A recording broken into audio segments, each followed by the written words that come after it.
This is I Love Black People Radio on HUR Voices, Sirius XM Channel 141. I Love Black People is more than a radio show.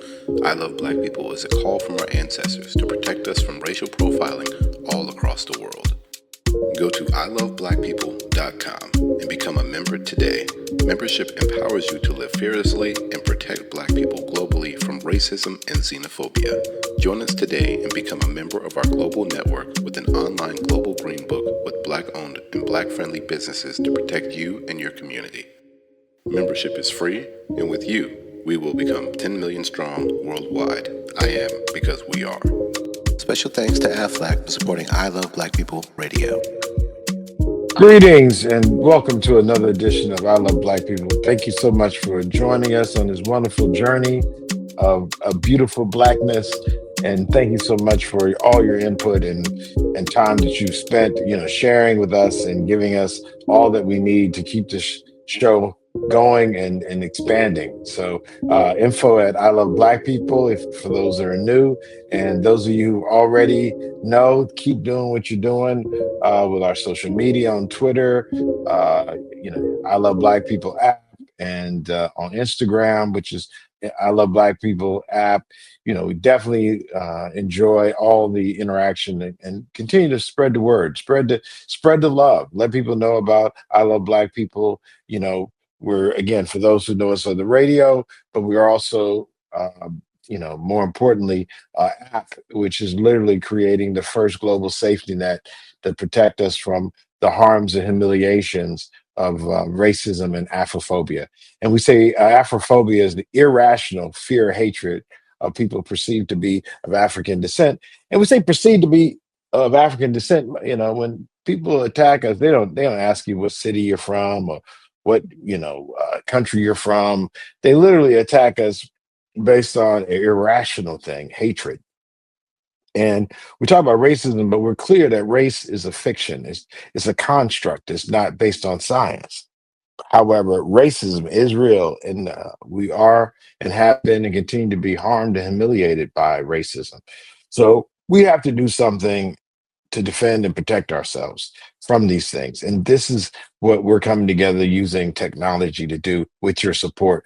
Our focus, for those who don't know, we're really doing a big campaign in the DC, Maryland, Virginia area. As you know, there's a lot of things changing in the United States. And the epicenter of much of what's going on is Washington, D.C. And we think it's important that if we're going to have a safety net and we have a shield to protect us, it's going to be in the DMV area. And many of you have friends and family that are here, might be students or people visiting for different events. This is the time to make sure that we have a safety net that actually works. And we identify 8 categories, for 8 key essential categories of people activity that we know we want to make sure or that are necessary to protect us from racism and Afrophobia. And that's healthcare.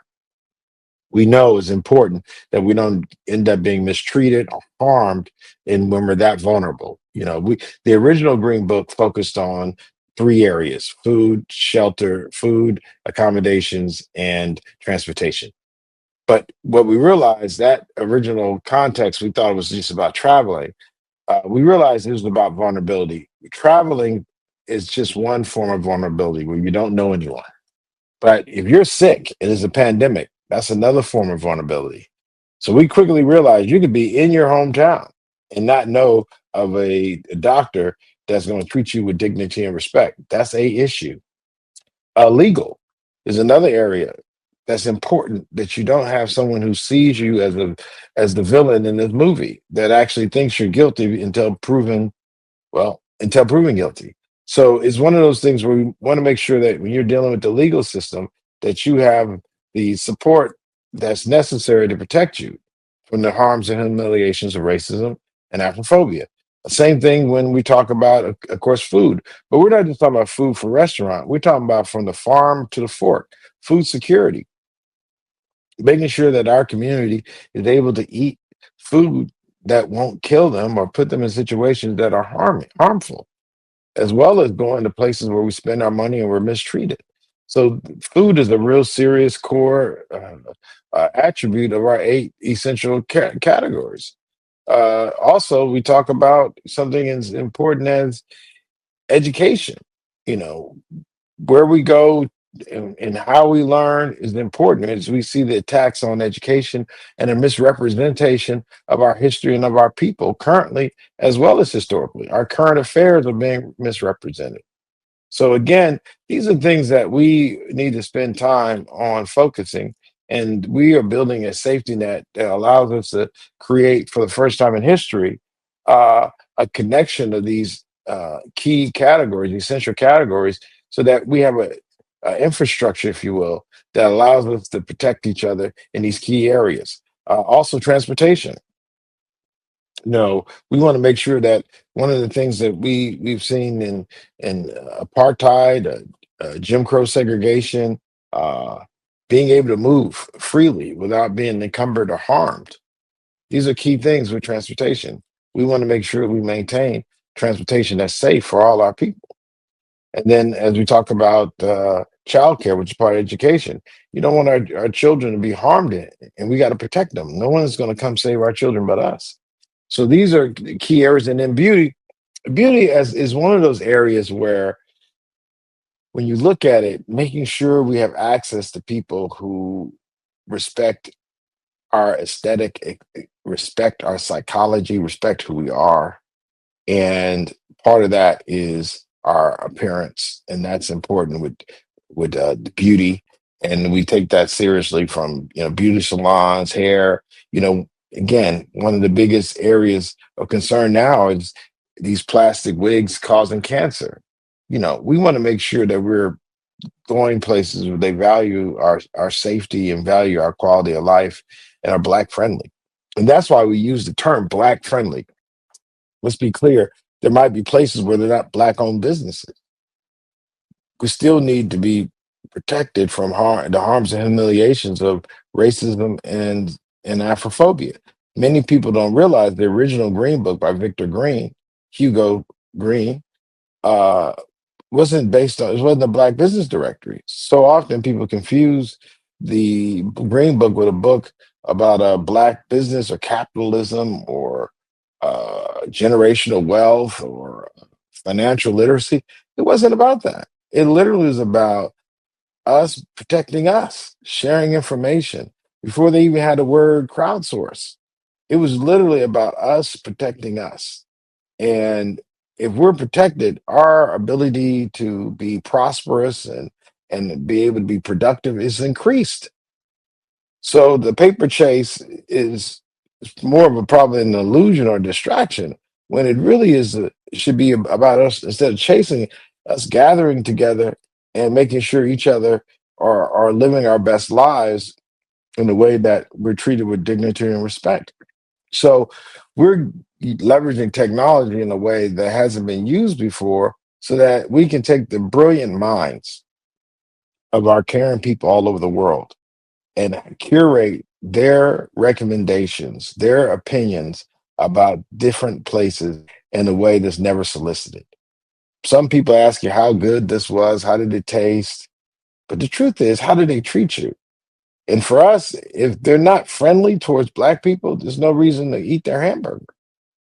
There's no reason to go to a doctor that may be, we might hear that this doctor is the famous doctor, but they're racist and they mistreat our people. We're going to go to the doctors that are concerned about our people, who are concerned about our condition. And we're going to seek those people out. And we're going to organize with those people and curate with those people that are literally concerned about our well-being. And therefore, there's people that, again, may not be protesters, they may not want to march, but they're committed to justice. And the best way that we can pay any type of tribute is to support those who support us. And this application for the first time in the history of the world provides an opportunity to do that. And it's bigger than just the places, as I said, it's the people.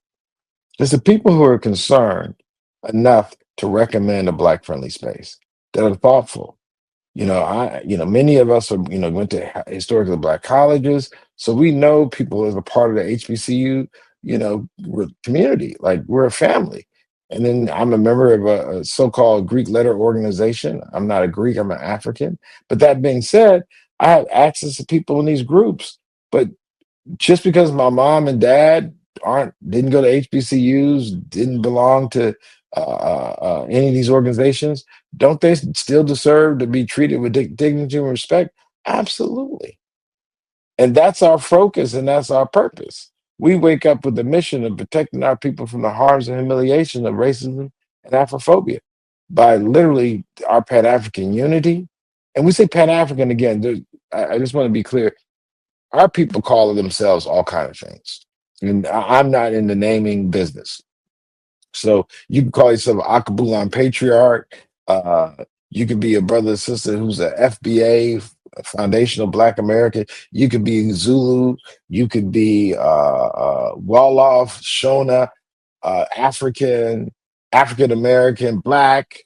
All these things are fine. Like whatever it is, we want to make sure you're not harmed or humiliated by Afrophobia, though. Like that part, like the ability to identify and to name ourselves. We've been through a lot of trauma, and I think sometimes people don't really respect that. We've been through a lot of trauma and we've made it this far, and it's not respected like you should. So if you and I remember this from Tupac. If you see a rose that come through the concrete, a crack in the concrete, you don't complain about its damaged petals. You talk about how amazingly resilient that rose is. Well, we are the rose. This place that we've lived under white supremacist ideology is the concrete. And the cracks have come from our resistance. And our ability to develop into a rose is a product of our resilience. But this is something that we've done through our work, through our tenacity. So it's important that we maintain our development and maintain our commitment to that development through the work that we do. And that work is leveraging the brains and the skills of our people from all over the world to make sure that this Washington, D.C. area, where is the epicenter of so many of the things that are happening in the rest of the world, that our people are protected. So we're definitely focused on making sure that our campaign to literally build out this protective safety net in the DMV area, which is again, DMV is DC, Maryland, Virginia, is built out. And our goal is to have it built out before the end of the year with your support in in all eight categories. And we need ambassadors who are willing to help us promote in each one of these categories the need to connect and develop the safety net in these eight categories. And I keep saying eight categories because this is not just a random. We're focused on key areas.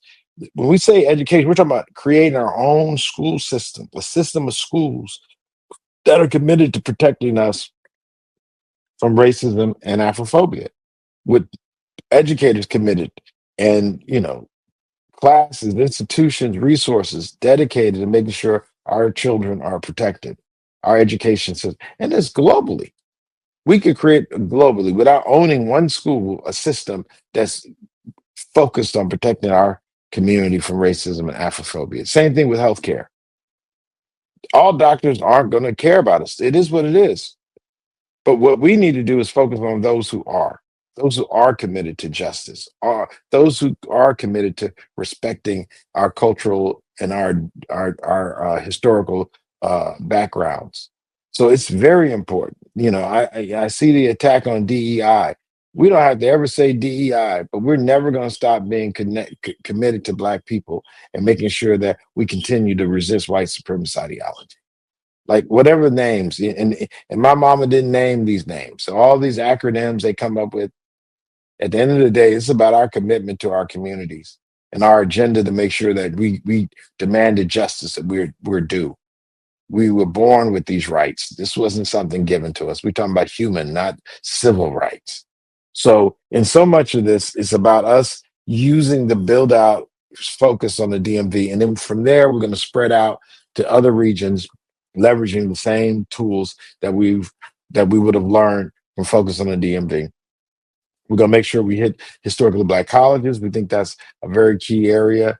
But we want to make sure every one of our community members have access and are able to develop and continue to build.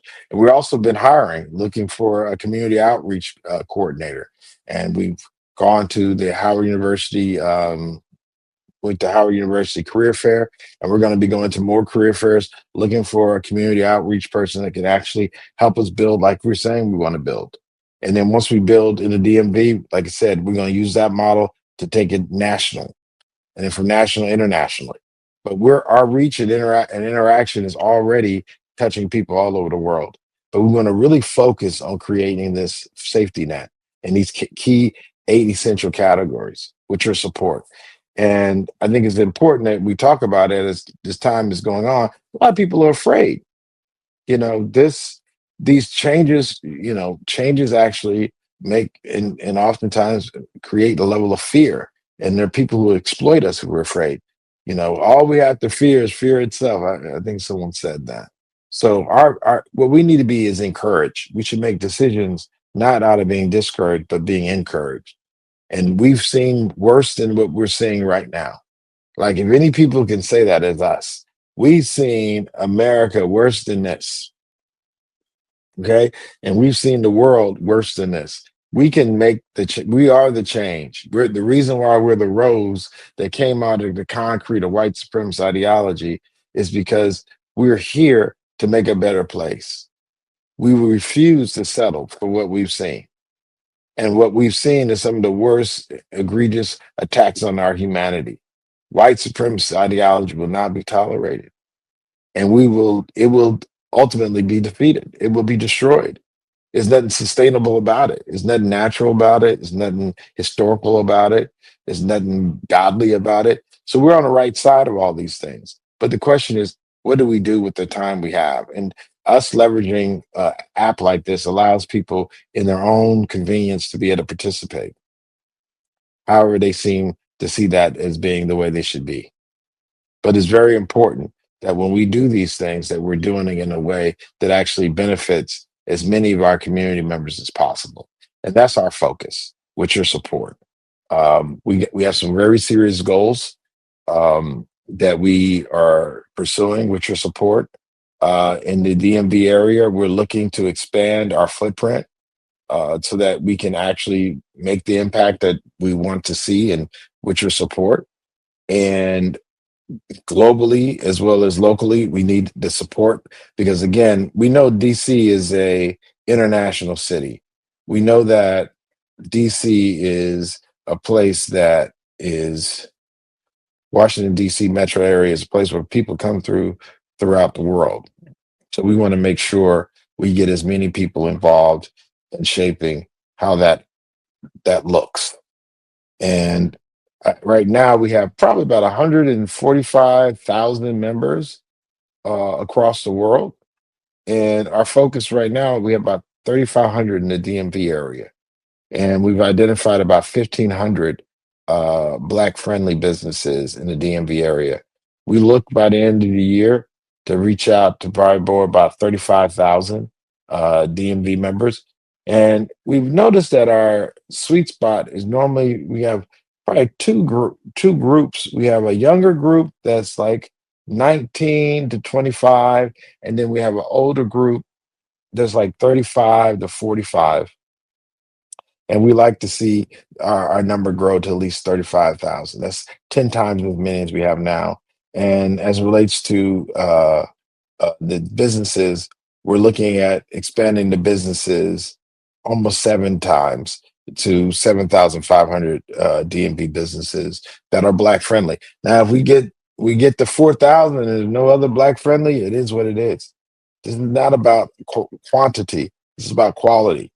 We're not trying to reach out to people who don't love Black people. We're not trying to reach out to people who are not willing to demonstrate their love of Black people by doing something. And we definitely want your prayers and want you to keep us in prayer. And we want you then to actually take action and do the work. So that's important to us as we move forward on this journey.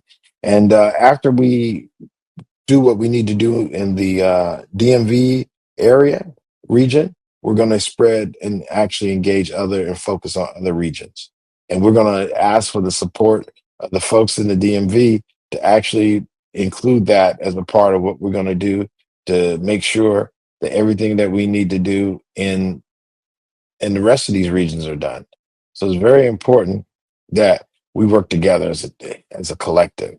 It is very important that we see the commonality of our issues are not just somehow locally manifested, but actually something that's globally manifested. And we must make sure that, again, when we talk about the source for a lot of these issues, they're going to be coming out of the Washington, DC, Maryland, Virginia area. And we need to be proactive. We don't need to be reactive. We need to coordinate with those who want to coordinate with us. And again, we're a tech startup.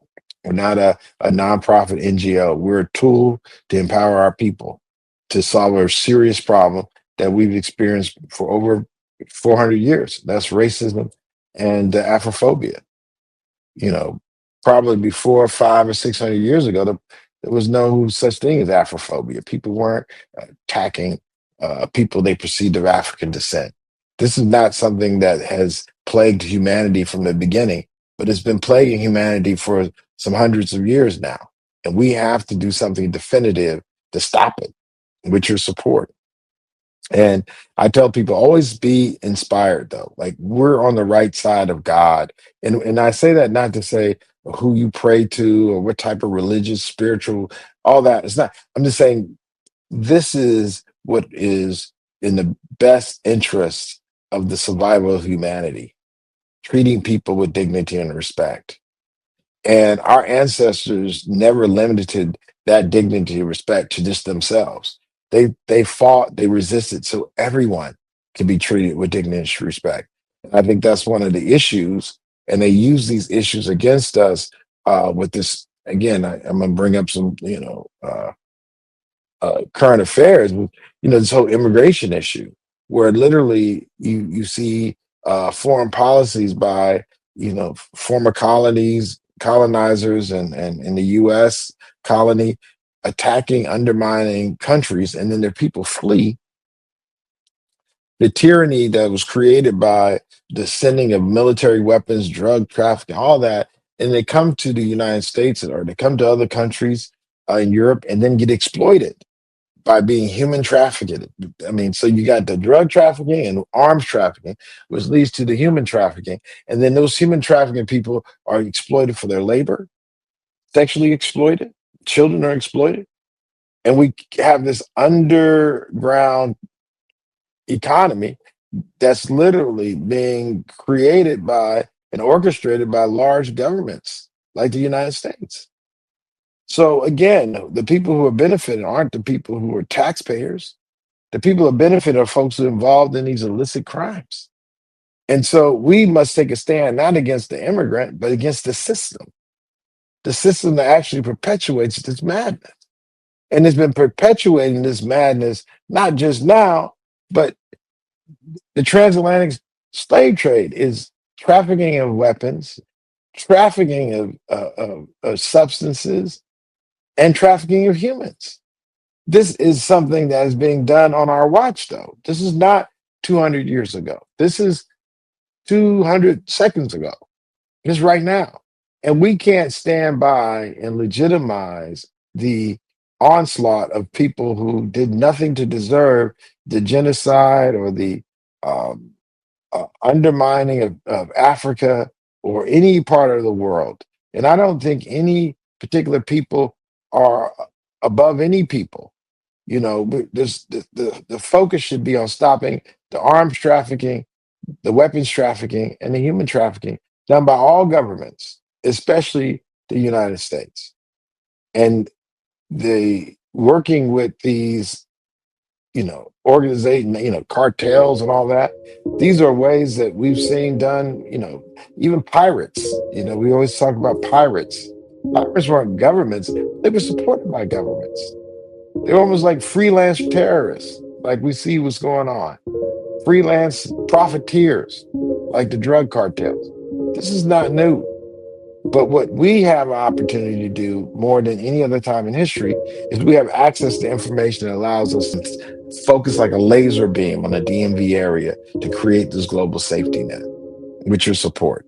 And then we're not only going to stop there, that's just the beginning. So if you live somewhere else, don't think that this is somehow some weird thing about some folks that live someplace else. The same oppression that you're feeling in Chicago, we're feeling in DMV. Same oppression you feeling in Kampala, Uganda, we're feeling in DC. The same oppression you feeling in London, Paris, LA, we're feeling here. That white supremacist system is global. And we got to do global things, but we have to act local. We got to act where we are, and we need your help to do that because we think the DMV area impacts so many people in the world that this is a great place to actually focus on with your support. So, with that being said, I just want to say thank you with everyone. You know, we're going to make sure we make this a great year in spite of with all your support and continue to love your families. As our parents get older, our children get older, this is the time we got to, again, stay committed and devoted. And as I always end, thank you so much. I am because we are. This is I Love Black People Radio on HUR Voices, Sirius XM, Channel 141. I Love Black People is more than a radio show. I Love Black People is a call from our ancestors to protect us from racial profiling all across the world. Go to iloveblackpeople.com and become a member today. Membership empowers you to live fearlessly and protect Black people globally from racism and xenophobia. Join us today and become a member of our global network with an online global green book with Black-owned and Black-friendly businesses to protect you and your community. Membership is free, and with you, we will become 10 million strong worldwide. I am because we are. Special thanks to AFLAC for supporting I Love Black People Radio.